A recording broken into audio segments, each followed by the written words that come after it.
ನಮ್ಮ ನ್ಯೂಸ್ಗೆ ಸ್ವಾಗತ.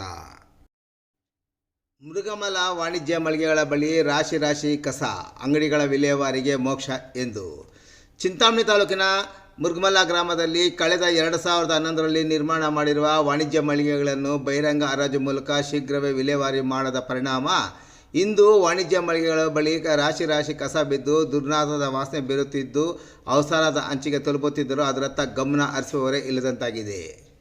ಈ ಹಿಂದೆ ಬಿಜೆಪಿ ಸರ್ಕಾರದಲ್ಲಿ ಚಿಕ್ಕಬಳ್ಳಾಪುರ ಜಿಲ್ಲಾ ಉಸ್ತುವಾರಿ ಸಚಿವರು ಹಾಗೂ ರಾಜ್ಯ ವಕ್ಫ್ ಸಚಿವರು ಆಗಿದ್ದ ಮುಮ್ತಾಜ್ ಅಲಿ ಖಾನಿರವರು ಮುರುಗಮಲ ಗ್ರಾಮದ ಅಮ್ಮಾಜಾನ್ ಮತ್ತು ಬಾವಾಜಾನ್ ದರ್ಗಾದ ಬಳಿ ಹಲವಾರು ಯೋಜನೆಗಳನ್ನು ಜಾರಿಗೆ ತಂದು ಹಣವನ್ನು ಒದಗಿಸಿದ್ದರು. ಹಾಲಿ ದರ್ಗಾ ಬಳಿ ಇರುವ ಅಂಗಡಿಗಳನ್ನು ತೆರವುಗೊಳಿಸಿ ವಾಣಿಜ್ಯ ಸಂಕೀರ್ಣವೊಂದನ್ನು ನಿರ್ಮಿಸಿ ಹಾಲಿ ಇರುವ ಅಂಗಡಿ ಮಾಲೀಕರಿಗೆ ಹಾಗೂ ಇತರರಿಗೆ ವ್ಯವಸ್ಥೆ ಕಲ್ಪಿಸುವ ಯೋಜನೆ ಸಹ ಜಾರಿಗೆ ತಂದಿದ್ದರು.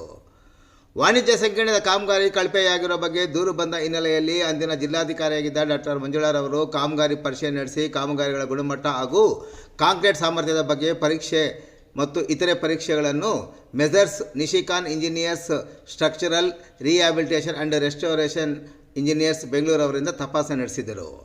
ವರದಿಯಲ್ಲಿ ಕಳಪೆ ಕಾಮಗಾರಿ ನಿರ್ವಹಿಸುವ ಬಗ್ಗೆ ಬಂದ ದೂರಿನ ಹಿನ್ನೆಲೆಯಲ್ಲಿ ನಿರ್ಮಿತ ಕೇಂದ್ರದ ಅಧಿಕಾರಿಗಳನ್ನು ತರಾಟೆಗೆ ತೆಗೆದುಕೊಂಡು ಕೆಲ ಅಧಿಕಾರಿಗಳನ್ನು ಪುನರ್ನಿರ್ಮಿಸುವಂತೆ ಆದೇಶಿಸಿದ್ದರು.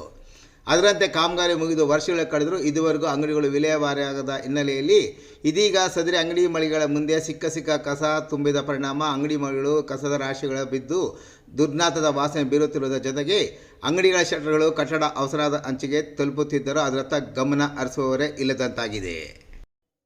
ಮುಂದಿನ ತಿಂಗಳಲ್ಲಿ ಗಂಧೋತ್ಸವ ನಡೆಯಲಿದ್ದು ಪೂರ್ವಭಾವಿ ಸಭೆಗೆ ಆಗಮಿಸುವ ವಕ್ಫ್ ಕಮಿಟಿ ಮತ್ತು ಅಧಿಕಾರಿಗಳು ಅಂಗಡಿ ಮಳಿಗೆಗಳಿಗೆ ಮೋಕ್ಷ ಕಲ್ಪಿಸುತ್ತಾರೆಯೇ ಎಂಬುದನ್ನು ಕಾದು ನೋಡಬೇಕಾಗಿದೆ.